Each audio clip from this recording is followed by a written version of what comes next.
So in this last part of this topic, capital structure, we shall be discussing the last school of thought, which is the Modigliani and Miller school of thought. They argued that the value of the firm does not really matter. That whether you increase debt to get higher value of the firm, or that whether that increase in firm does not lead to higher value of the firm, does not really matter. And they base their argument on two grounds. The first ground is that if you increase the value of the debt so that you can get higher value of the firm, what will happen is that arbitrage will set in such a way that investors will take advantage of that higher value as a result of the increase in debt and cash out up to the extent that the whole situation will return to normal. So they base their arguments on two grounds. The first ground is that if the value of the firm is increased as a result of increase in the value of debt, that investors will take advantage of this increase in value of firm through the process of arbitrage until the situation becomes normal. And then the second ground is that even if increase in value of the firm does not lead to increase in the value, even if increase in value of debt does not lead to increase in the value of the firm, that investors will still take advantage of the firm that is higher in value and cash out and make quick profit until the whole situation normalizes. Before the two scenarios they used as example, they made assumptions. And the most important assumption they made is the ability of the investor to switch, to move from one company to the other. That if I see advantage in this company, I move from where I am and go to where I can take advantage of that I see. So they made the assumption that it is easy and free, and investors can easily and freely move between companies. So they use two different companies, one levered, one unlevered. There are two prepositions that they made in order to illustrate their argument. These are prepositions number one and preposition number two. Preposition number one is the situation where an increase in debt leads to increase in the value of the firm, and then leads to arbitrage where the investor moves from one company to the other in order to take advantage of this increase in value. And they used example.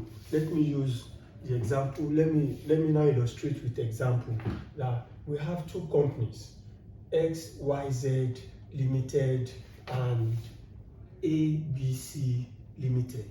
These are two companies that are identical, but the only difference between the two of them is that one has debt, and the other that does not have debt in its capital structure. These are two different companies. They are identical in everything except that one has debt in its capital structure while the other does not have debt in its capital structure. And we assume that the two of them have profit before interest and tax of 300,000. They both have profit before interest and tax of 300,000. This one has a 14% debt.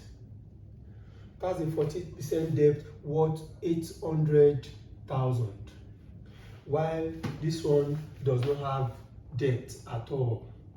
It doesn't have debt, while this has equity of 700,000.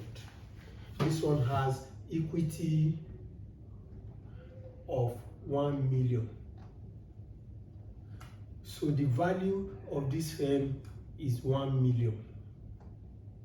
While the value of this firm is 1,500,000. So these are two different companies that are identical because they are making the same profit every year. But the only thing that differentiates them is the debt. This company has debt to the tune of 800,000, while this company does not have debt. And then based on the argument of the net income school, that a company's value goes up as they increase debt. Therefore, if we assume that this company's value is higher than this company's value because of debt. You assume that this company's value is higher than this company's value because of debt. What will now happen is that an investor, let's say Mr. James. Mr. James is an investor that holds 10%. That holds 10% investment in XYZ Limited. If he sees this kind of situation, what he will do is that he will withdraw his 10% investment from XYZ Limited and move to ABC Limited. And this is the process of arbitrage, in which case he will make more gain by removing his 10% investment here and moving to this place. Let us now see how this will happen. The investor has a 10% investment here, just meaning that in debt, he has 10% investment in the debt value. He has 80,000, and then he has 10% of equity as well, which is 70,000. So therefore, his total investment in XYZ Limited is 150,000, which is 10% of the value. He will now withdraw his 150,000. While he was here, his share of profit will be, the profit of the company is 300,000. Before they pay company profit, they pay interest for 14%. 14% of 800,000. That's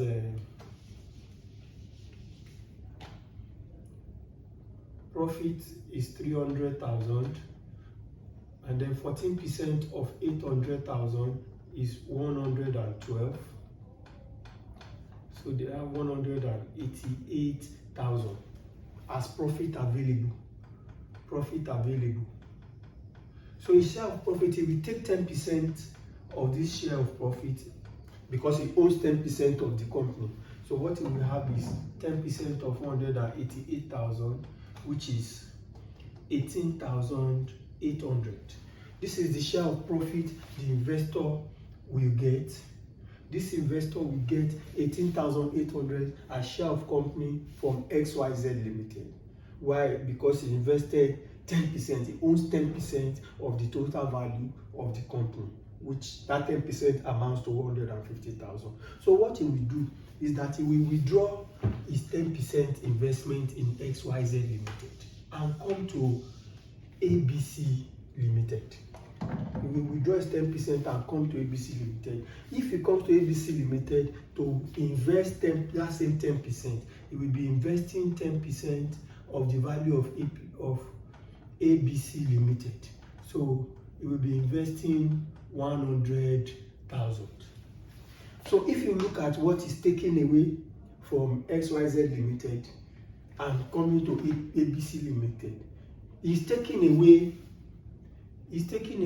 an amount of 150,000 and coming to ABC Limited to invest for the same 10%, which means that after investing for the same 10%, he gains 50,000.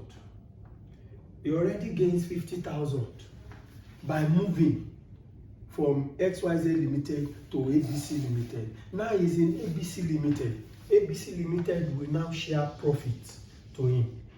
ABC Limited will now share profit to him. ABC Limited also made 300,000. So if we get profit of ABC Limited is 300,000, then he will take a share, 10% of that 300,000. He will take a share and get 30,000. His share of profit will be 30,000.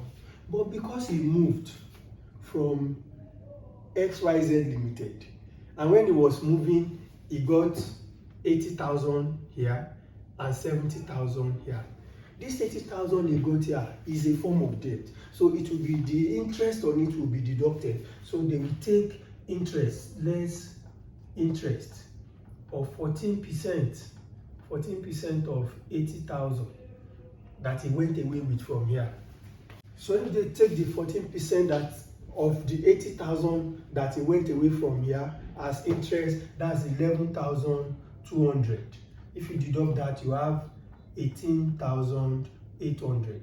So what is happening here is that by moving from XYZ Limited to ABC Limited, the same share of profit of 18,800 that he got here is still the same share of profit of 18,000 that he will still get here.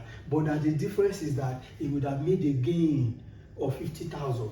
And it is this great gain through the process of arbitrage that will lure investors to begin to move until everything normalizes. Now there's preposition number 2, is that even if we are faced with a situation where the company that does not have debt is the one that has higher value than the company that has debt, the same process of arbitrage will happen to force the situation back to normal, that an investor that owns a certain percentage of investment in this kind of company with higher value will take out his investment and move here so that he can make that quick gain, and that will continue to happen until the situation returns to normal. So let us assume that an investor owns 10% investment here as well.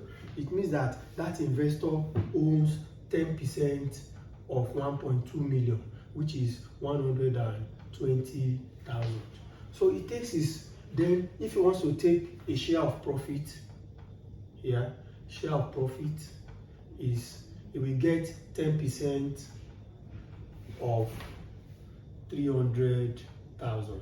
His share of profit will be 30,000. So his investment in ABC Limited is 120,000 and his share of profit is 30,000. So he withdraws his 120,000 investment and moves to XYZ Limited to come and invest the same 10%. To come and take the same 10% investment. If he does that, he will take 10% investment in their debt, which is 400,000, 40,000, and he will take another 10% of their equity, which is 60,000. So his total investment here will be 100,000, and then he would have made a gain. If you compare the two, that means he has made a gain. He has made a gain of 20,000 already by moving. So let us now see when this company now decides to share profit, whether the profit it will be getting the same amount of profit like it was getting here. So this company now has made a profit of 300,000. So before they pay profit, they pay interest. So their profit is 300,000.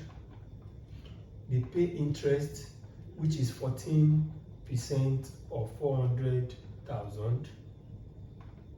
So by the time they take 14% of this 400,000 interest, it amounts to 56,000. So what they have left is 244,000 as profit will be shared. So if this investor takes his 10%, if he takes his 10% of that 244,000, it means that he will get 24,400 from this company. But mind you, when he was coming here, he took 10% of their debt, which amounts to 40,000. So he will collect 14%, because the interest on debt is 14%. He will collect 14% of that 40,000. He will collect 14% of that 40,000. That amounts to 5,600. And if you add that 5,600 to this 24,400, it means that he will be making 30,000 as well, the same amount that he made here. So in the two situations, whether he stays there or stays here, the share of profit will be the same. But as they are moving, they are gaining something from their investment. And so this situation will cause arbitrage to continue to happen until the two companies balance out and returns to normal. This is the argument of the Modigliani and Miller, which is otherwise called arbitrage process. Thank you very much for listening. I hope you enjoyed the lecture.